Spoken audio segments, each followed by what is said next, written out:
এই জুলহজ মাসে গুরুত্বপূর্ণ দুটি ইবাদত, একটা হজ আর একটা কোরবানি।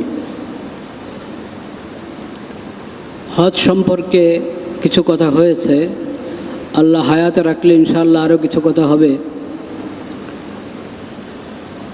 কোরবানি সম্পর্কেও আল্লাহ রব্বুল আলামিন তৌফিক দিলে সামনে কথা হবে। আজকে শুধু কোরবানির একটি শিক্ষা নিয়ে কিছু কথা বলার চেষ্টা করব ইনশাআল্লাহ। কোরবানির গুরুত্বপূর্ণ শিক্ষা হলো আল্লাহ রব্বুল আলামিনের হুকুমের সামনে আত্মসমর্পণ। এটা হলো কোরবানির সবচেয়ে বড় শিক্ষা। এবং মুসলিম সে এজন্যেই মুসলিম যে আল্লাহর বিধানের সামনে সে নিজের মাথা নত করে দেয়। যেখানে আল্লাহর বিধান সেখানে তার ভিন্ন কোনো বক্তব্য নেই, হতেও পারে না।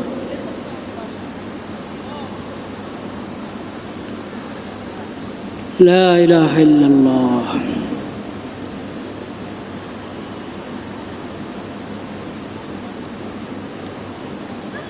আমরা জানি ঈদুল আজহার সময় চাই সাধারণ কোরবানি হোক আর চাই হাজি সাহেবদের হজের কোরবানি, সব কোরবানির সব ধরনের কোরবানির প্রসঙ্গে ক্ষেত্রেই কোরবানির আগে যে দোয়া পড়া হয় সেই দোয়াটা কি? কোরবানির পশু জবাই করার আগে দুটা দোয়া পড়া মুস্তাহাব। দোয়া পড়া ফরজ না, ওয়াজিব না। দোয়া না পড়লেও বিসমিল্লাহ আল্লাহু আকবার বলে আল্লাহর নামে জবা করলে জবা শুদ্ধ হয়ে যাবে, কোরবানি হয়ে যাবে। কিন্তু মুস্তাহাব, উত্তম দুটি দোয়া পড়া। এবং ওই দোনো দোয়া এটা কোরআন কারীমের মধ্যে সূরা আনআমের মধ্যে, সূরা আনআমের মধ্যে দোনোটা দোয়ার কথা এসেছে। নবী করিম সাল্লাল্লাহু আলাইহি সাল্লাম কোরবানির পশু যখন জবাই করতেন ওই দোয়াগুলো পড়তেন। ওখান থেকে আমরা কোরবানির শিক্ষা গ্রহণ করতে পারি। আল্লাহুম্মা ইন্নী ওয়াজ্জাহতু ইলাইকা, আল্লাহুম্মা ইন্নী ওয়াজ্জাহতু ওয়াজহিয়া লিল্লাহ।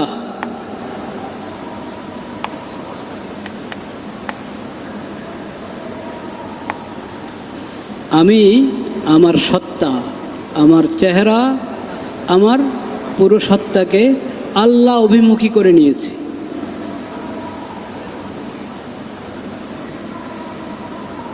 তারপরে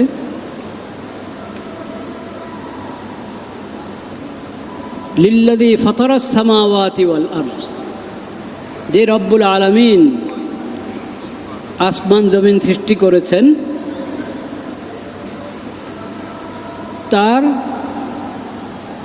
তার দিকে আমি ফিরেছি।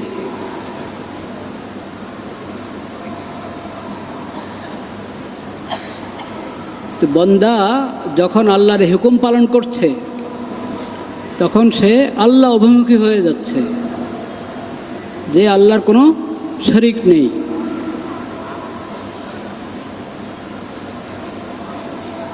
সমস্ত শিরিক থেকে মুক্ত হয়ে তাওহীদের আল্লাহর একত্ববাদের উপর ঈমান এনে সেই ইবাদতটা করছে। এটা ঘোষণা দিচ্ছে এই ইবাদতের শুরু করার আগে, ইন্নী ওয়াজ্জাহতু ওয়াজহিয়া লিল্লাযী ফাতারাস সামাওয়াতি ওয়াল আরদা হানিফাম ওয়া মা আনা মিনাল মুশরিকিন। আমি হানিফ, আমি একমাত্র আল্লাহ অভিমুখী।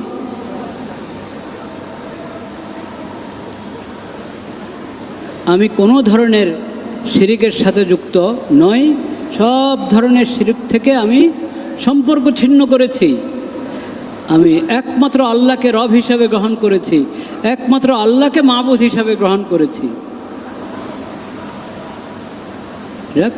কোরবানির পশু জবাইয়ের আগে এই ঘোষণা, তাওহীদের ঘোষণা। এবং ইন্না সলাতি, দ্বিতীয় দোয়ার দ্বিতীয় অংশ বা দ্বিতীয় দোয়া, ইন্না সলাতি ওয়া নুসুকি ওয়া মাহইয়ায়া ওয়া মামাতি লিল্লাহি রাব্বিল আলামিন লা শারীকা লাহু ওয়া বিযালিকা উমিরতু ওয়া আনা আউয়ালুল মুসলিমিন।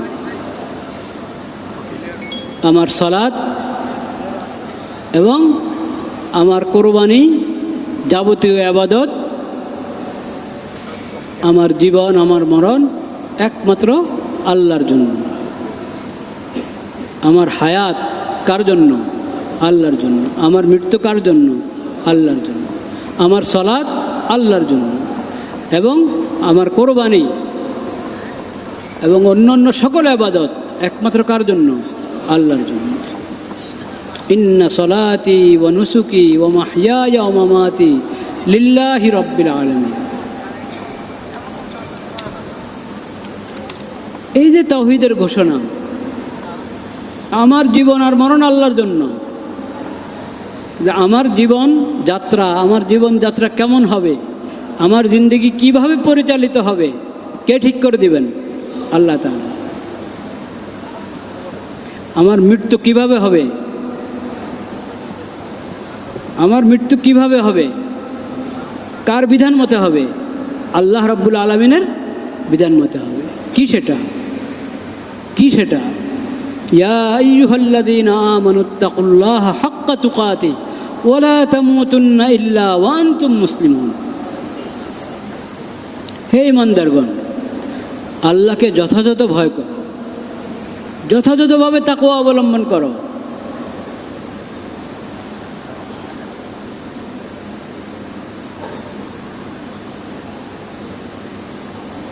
ওয়ালা তামুতুন্না ইল্লা ওয়া আনতুম মুসলিমুন।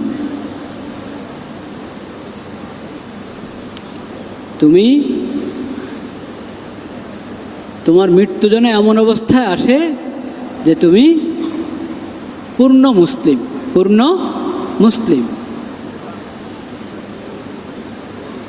নিজের পুরা জিন্দিগিকে, নিজের যাবতীয় সব কিছু ইসলাম অনুযায়ী, ইসলাম মোতাবেক করো, এবং আল্লাহর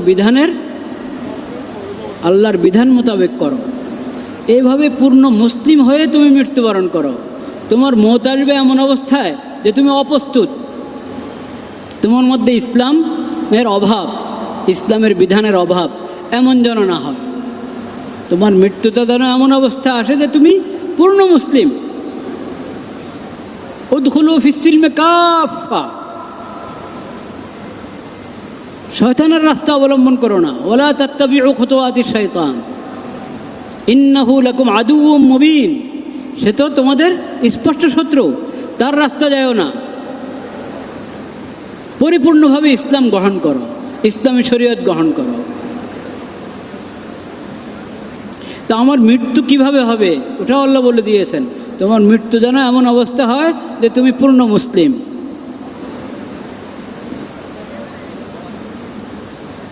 তোমার জীবন কেমন হবে?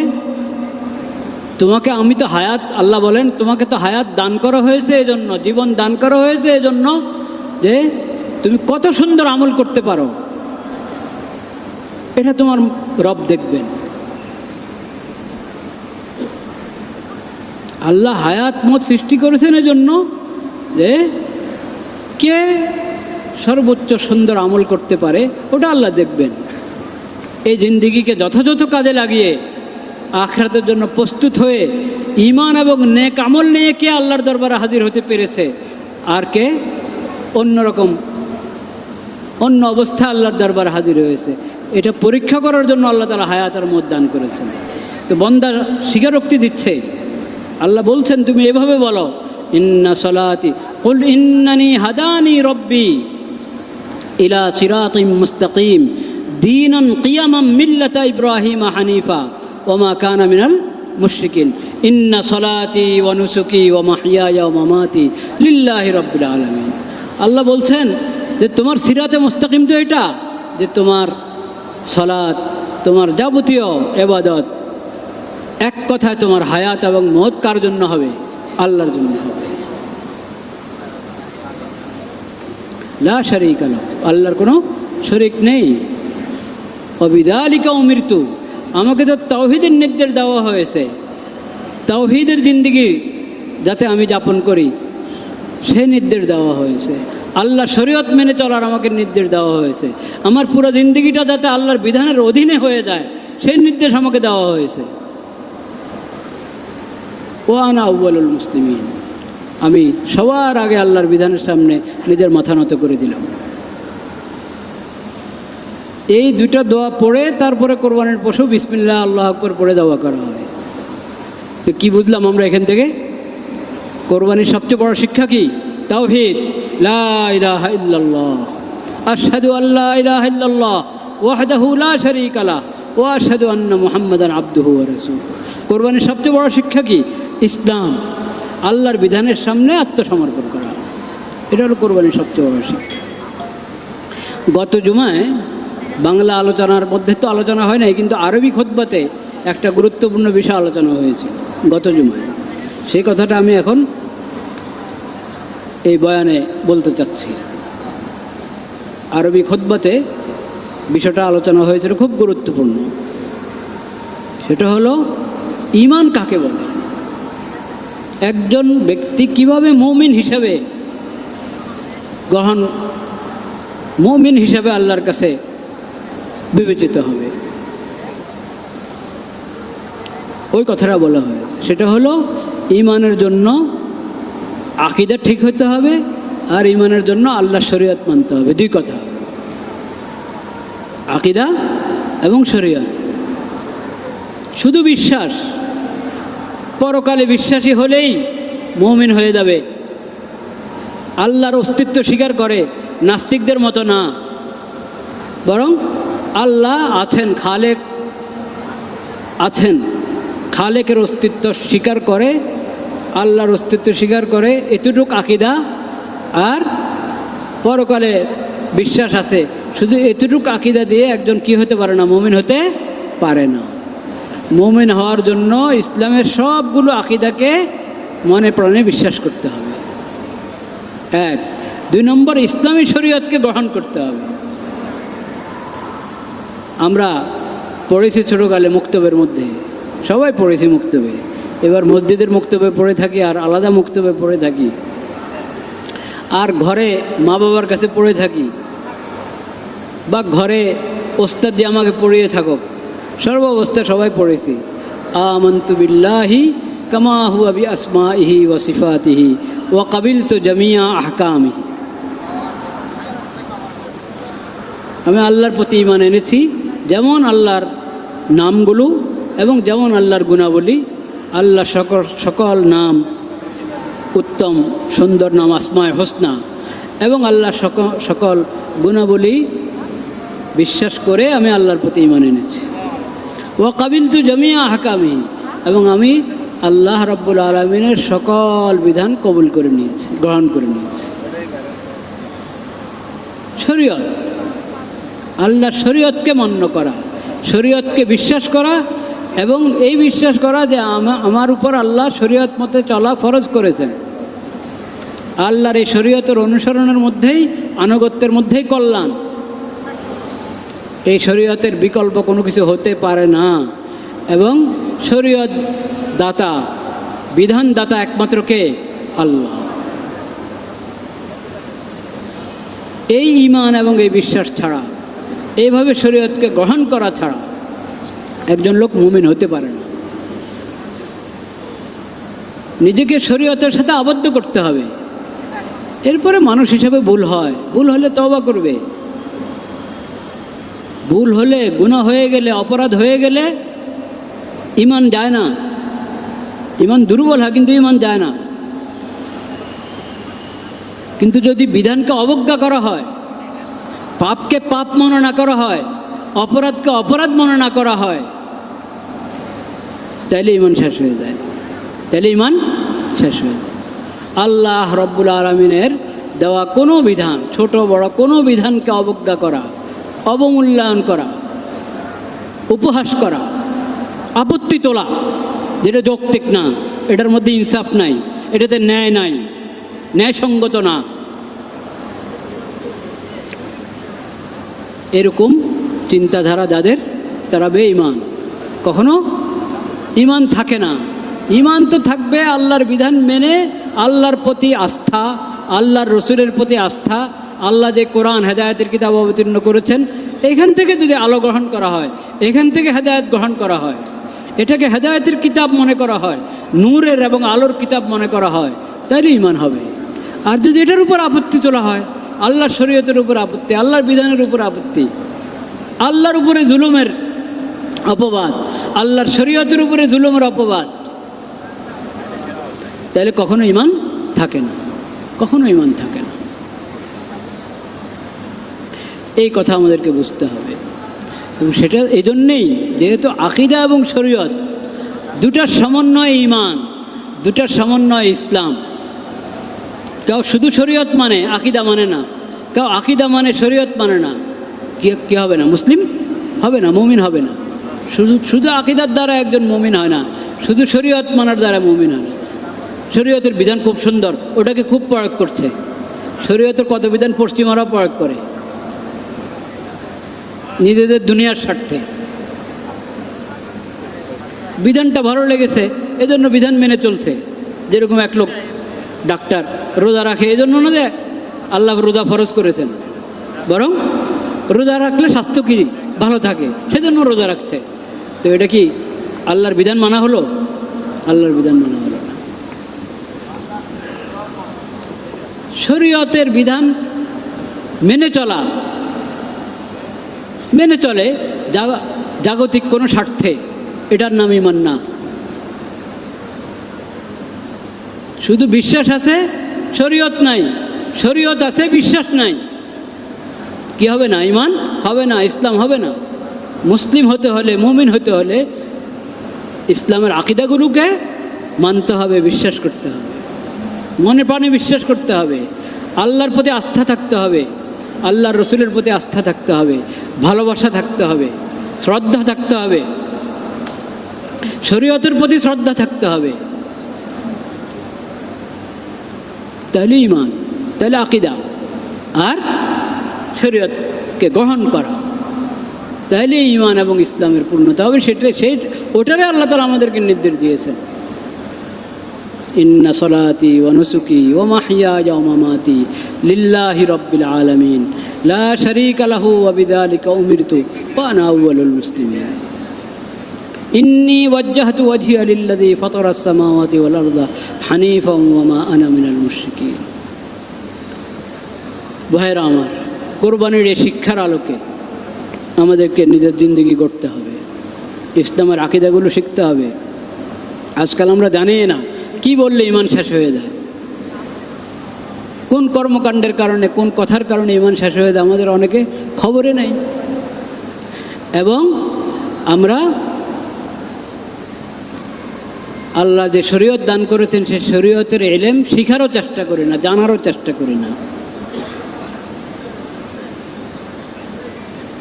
শুধু ওযু, তায়াম্মুম, গোসল এতটুকু শিখলে ফরজ ইলম কি শেখা হবে? হবে না।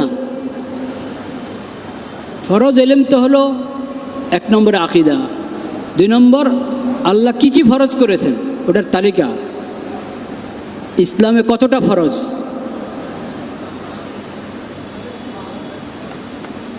কি কি ফরজ করেছেন আল্লাহ তাআলা ওটা জানতে হবে, কি কি হারাম করেছেন ওটা জানতে হবে। এবং ইবাদতের লাইনে যেরকম আমাকে জানতে হবে লেনদেন কিভাবে করব, কিভাবে উপার্জন হবে, কিভাবে ব্যয় হবে, আয় কিভাবে, ব্যয় কিভাবে,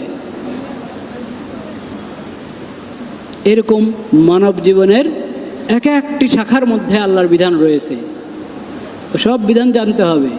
এটা ফরজ। আলেম হওয়া যেটা, ওটা অনেক গভীরের কথা, অনেক দূরের কথা। আলেম হওয়া তো ওটার শুরু আছে, শেষ হলো যার যখন মৃত্যু আসে তখন।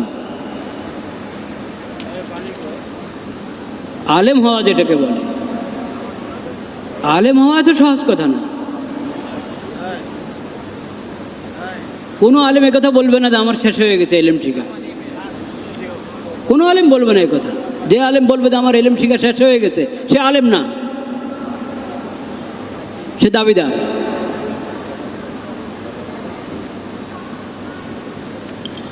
ওটা তো চলমান বিষয়, চলতে থাকবে। কিন্তু ফরজ এলেম যেটা সবার জানা দরকার, ওটা সীমিত। তবে সীমিত মানে এ না যে 2-4টা 5-10টা, ওটা আয়ত্ত হচ্ছে যুক্তিসঙ্গতভাবে তুমি সেই অধিকারের দাবিও করো, দাবি করতে আপত্তি নাই। কিন্তু খালি স্লোগান দিয়ে যাবা অধিকারের নেওয়ার জন্য, পাওয়ার জন্য, কিন্তু নিজের উপর যে অন্যের অধিকার সেটা আদার চিন্তাও করবা না, এটা হতে পারে না। কিন্তু এখন তো জানতেও হবে, জানতেও তো হবে যে কি কি হক। আমাদের মা বোনরা, তাদেরকে যদি আমরা শিখাইতাম ইসলামে তাদেরকে কি সম্মান দিয়েছে, কি মর্যাদা দিয়েছে, কি হক দিয়েছে, তো তারা আর কখনো চিন্তা করতো যে এই কি শব্দ বলবো, যারা মহিলাদের শত্রু, নারীদের কি শত্রু, নারীকে অবমাননা করতে চায় নারী অধিকারের নামে, তথাকথিত নারীবাদীরা, ওদের আওয়াজে সাড়া দিত আমাদের মা বোনরা? কখনো দিত না। ওরা বুঝতো যে এরা ধোঁকাবাজ, এরা আমাদের কোনো অধিকার উসুল করে দিবে না, এরা আমাদেরকে আরো বরবাদ করবে, আমাদের হায়া নষ্ট করবে, আমাদের সমস্ত হক নষ্ট করবে। কিন্তু আমরা আমাদের ত্রুটি আমরা আমাদের মা বোনদেরকে প্রত্যেকের মা বোনদেরকেও না, আর মানে রাষ্ট্রীয়ভাবে সামাজিকভাবে সব দিক থেকে যে দ্বীনি শিক্ষাটা, ফরজ শিক্ষাটা প্রত্যেক শ্রেণীর মানুষের, প্রত্যেক পুরুষ এবং প্রত্যেক মহিলা সবার উপরে যে শিখানো ফরজ, এই ফরজটা আদায়ের ব্যাপারে আমাদের মধ্যে অনেক অবহেলা। এই ফরজটা যদি আমরা আদায় করতাম তাহলে কমপক্ষে জানা থাকতো যে ইসলামের শিক্ষা এমন। প্রত্যেক মহিলা বুঝতো যে আমার ঘরে আমি নির্যাতিত হতে পারি, কিন্তু ইসলামের শিক্ষা এটা না। এরা যদি ইসলামের শিক্ষা অনুসারে চলে তাহলে আমার উপরে এই জুলুম কি হতো না। দেখেন, আমি একবারে ছোট্ট একটা দৃষ্টান্ত বলছি, একবারে ছোট্ট। একজনকে যখন বিয়ে করলো কেউ, শরীয়তের পদ্ধতিতে তরিকায় বিয়ে করলো, একজন স্বামী হলো, একজন স্ত্রী হলো। এই বিয়েটা এটা কি জন্য হবে? এই বিয়েটা কি শুধু উপভোগের জন্য? নাউজুবিল্লাহ। বিয়েটা কেন হয়, কি উদ্দেশ্যে বিয়ে হবে, কি নিয়তে বিয়ে হবে? আমরা শিখিয়েছি এই নতুন যে বিয়ে করছে ছেলে আর যে মেয়ের সঙ্গে তার বিয়ে হচ্ছে, তাকে কয়জনে শিখাই? বিয়ের পরে একজন স্বামী হিসাবে, একজন স্ত্রী হিসাবে কার উপরে কি হক আসে, কয়জনে শিখাই আমরা? একজনকে জিজ্ঞেস করা হয়েছিল যে শুনলাম তোমার বিয়ে, কেমন প্রস্তুতি নিয়েছো? তার শিক্ষক তাকে জিজ্ঞেস করেছে, বলছে যে মোটামুটি বাজার সাজার হয়ে গেছে, অল্প কিছু বাকি আছে। তো এটা হলো বিয়ের প্রস্তুতি। মাথায় আসে নাই যে বিয়ের বড় প্রস্তুতি হলো যে আমি প্রথমে এখন স্বামী হচ্ছি, তাহলে আদর্শ স্বামী কাকে বলে? স্বামীর প্রতি ইসলামের কি বিধান, স্ত্রীর প্রতি ইসলামের কি বিধান? কয়দিন পরে আমি বাপ হব, আমার স্ত্রী মা হবে। আদর্শ বাপকে, আদর্শ মাকে। বিয়ের সঙ্গে সঙ্গে আমি একজন সংসারওয়ালা হচ্ছি, তো সংসারের ব্যাপারে পুরুষের কি দায়িত্ব, স্ত্রীর কি দায়িত্ব, এটা ফরজ এলেমের অংশ, এটা ফরজ এলেমের অংশ। আচ্ছা, এরপরে মনোমালিন্য তো হবেই, হতেই পারে দুজনের জিন্দেগিতে, বরং খালি দুজন তো না, দুটা পরিবার, মনোমালিন্য হতেই পারে। তো হলে কি, যদি এরকম হয় অবস্থা, একজন আরেকজনের কথা পছন্দ হলো না, কাজ পছন্দ হলো না, তো কি করবে? এটার ব্যাপারে শরীয়তে শিক্ষা আছে কিনা? আছে। আল্লাহ তো কোরআনে বলে দিয়েছেন, ও আশিরুহুন্না বিল মারুফ ফাইন কারিহতুমুহুন্না ফাআসা আন তাকরাহু শাইআন ওয়া ইয়াজআলাল্লাহু ফীহি খায়রান কাসীরা। তোমরা তোমাদের স্ত্রীদের সঙ্গে উত্তম ব্যবহার করো, সুন্দর ব্যবহার করো, যৌক্তিক ব্যবহার করো, ন্যায়সঙ্গত ব্যবহার করো, আচরণ করো। ফাইন কারিহতুমুহুন্না, ফাইন কারিহতুমুহুন্না, বিয়ে তো হয়ে গেছে কিন্তু এখন তোমার কাছে ভালো লাগছে না মেয়েটা ভালো লাগছে না, এই কথা বলে না, মেয়ের কোনো একটা বিষয় ভালো লাগে না, মেয়ের কোনো একটা বিষয় তোমার ভালো লাগছে না, এই কথা এভাবে বলা হয় নাই। আয়াতে বলেছেন ফাইন কারিহতুমুহুন্না, ওই স্ত্রী ভালোই লাগছে না, তোমার পছন্দ হলো না, মেয়েটাই পছন্দ হলো না তোমার। আল্লাহ কি বলেন? ফাইন কারিহতুমুহুন্না ফাআসা আন তাকরাহু শাইআন ওয়া ইয়াজআলাল্লাহু ফীহি খায়রান কাসীরা। আরে তোমার যদি অপছন্দ হয়েও থাকে, ভালো লাগছে না, মনে রাখো একটা জিনিস তোমার কাছে ভালো লাগছে না, তোমার অপছন্দ, কিন্তু আল্লাহ তাআলা এটার মধ্যে অনেক কল্যাণ রেখে দিয়েছেন। কাজে তোমার অপছন্দের দিকে তুমি তাকায়ও না, তুমি এটা চিন্তা করো যে এটার মধ্যেই আল্লাহ কল্যাণ রেখেছেন আমার জন্য। কাজেই তুমি তার সঙ্গে তুমি ভালো ব্যবহার করো, সুন্দর ব্যবহার করো। এই কথাটা আমি মহিলাদেরকে শিখিয়েছি, আমি ছেলেদেরকে শিখিয়েছি। এখন বিয়ে করে আনালাম, ছেলেকে এটা শিখালাম না, মেয়েকেও শিখালাম না, মেয়ের সাথে খারাপ ব্যবহার হচ্ছে, হয়তো ছেলের পক্ষ থেকে না ছেলের মার পক্ষ থেকে, শাশুড়ির পক্ষ থেকে খারাপ ব্যবহার হচ্ছে। কারণ সাধারণ নিয়ম আমাদের এই দেশের, এই উপমহাদেশের, বিশেষ করে এই দেশের, যে শাশুড়িরা নিজের বউ হওয়ার কথা ভুলে দেয়। এটা থেকে খুব কম শাশুড়ি আপনি পাবেন যে যিনি প্রথমে বউ হয়ে এসেছিলেন এই বাড়িতে, ওই কথা ওনার মনে আছে, এরকম পাওয়া মুশকিল আছে। যখনই শাশুড়ি হয় তখন উনি শাশুড়ি হয়ে থাকেন, বাস। ও ছেলের বউকে আর মেয়ে হিসেবে গ্রহণ করতে পারে না।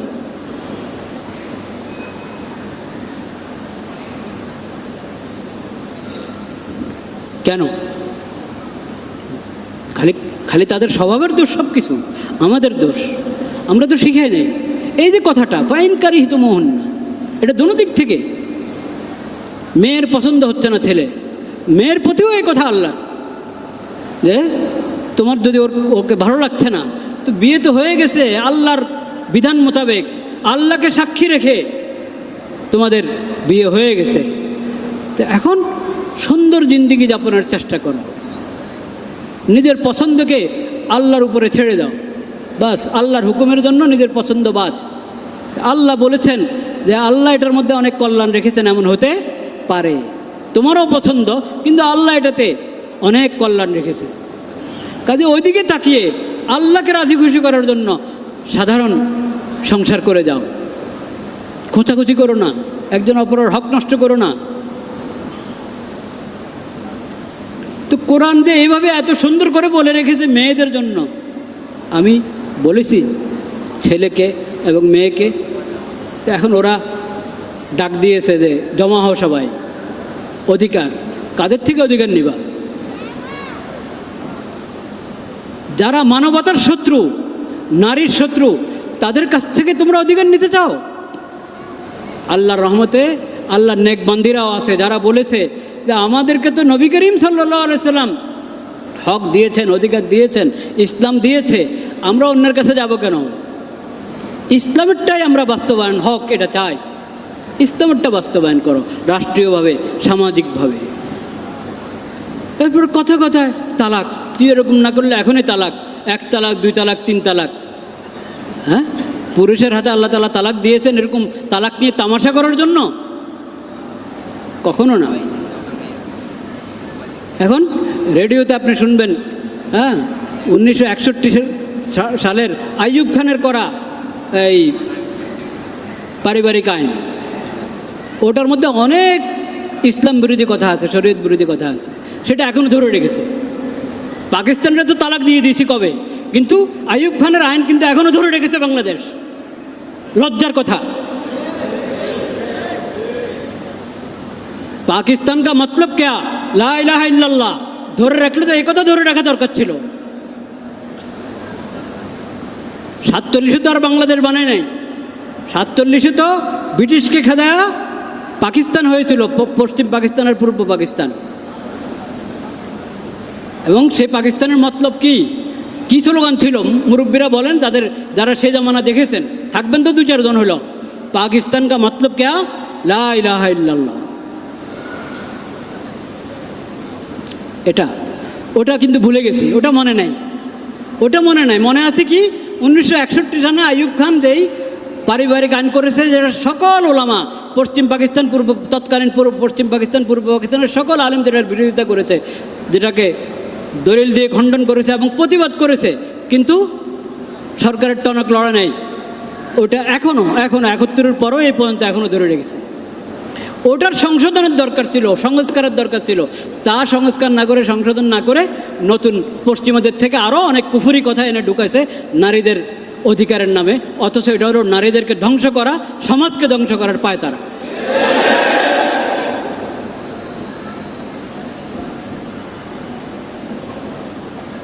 নবীজির সিরতের মধ্যে তোমরা তোমাদের অধিকার তালাশ করো। এবং আমরা প্রত্যেকে, যেটা আমি বলতেছিলাম, তালাক, কথা তালাক। উমর রাদিয়াল্লাহু তাআলা আনহু, সম্ভবত মুসান্নফ ইবনে আবি শাইবা রিওয়ায়াত, একজনের ব্যাপারে অভিযোগ এসেছে যে স্ত্রীকে 3 তালাক দিয়েছে। একসাথে 3 তালাক শরীয়তে হারাম, নিষেধ। দিলে হয়ে যাবে, কিন্তু একসাথে 3 তালাক দেওয়া কি হারাম? কেন দিল? উমর রাদিয়াল্লাহু আনহু পিটানো শুরু করেছে, ওই পুরুষকে পিটাইছেন উমর রাদিয়াল্লাহু তাআলা। এখন ওটা না করে আমাদের এই দেশে কি করে, বলে যে তালাক হয় না, একসাথে 3 তালাক দিলে কি হয় না। বিধান আপনি বানাবেন? বিয়েটা তো আপনার বিধান মোতাবেক হয়েছিল নাকি? বিয়েটা কার বিধান মোতাবেক হয়েছে? ইস্তাহালালতুম ফুরুজাহুন্না বিকালিমাতিল্লাহ। আল্লাহর বিধান অনুসারে বিয়ে হয়েছে, আল্লাহর বিধান অনুসারে তো বিয়ে ভাঙবে। বিয়ে তোমার কথায়, তোমার মন মতে হবে? 3টা নোটিশ আসতে হবে 90 দিনের, এত দিনের, তারপরে গিয়ে বিয়ে ভাঙবে। হ্যাঁ, কত তামাশা! এগুলো আইন নয়, যেটা সরাসরি শরীয়তের সাথে সাংঘর্ষিক, যেটা সরাসরি কোরআন হাদিসের সাথে সাংঘর্ষিক, সে আইন নয়।